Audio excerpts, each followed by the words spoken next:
I am Surya Kumar. I had a shoulder injury during COVID time. That is while doing inside the house the weightlifting. That is due to this cell phone disturbance. I couldn't place the weight back on the stand, and it just slipped out, and my entire hand got twisted. It was somewhere around 25 kgs. Then I went to a couple of doctors, and their MRI was not possible in those days. So I had to wait for nearly 2 weeks, 3 weeks. Then I came to Sunshine, where Dr. Chandrasekhar, he has performed the surgery.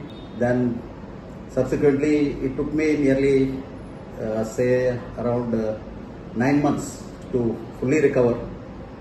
That is, initially it was gradually I got it back with the physiotherapy assistance from the hospital. Then at present I'm back with my fullest fitness.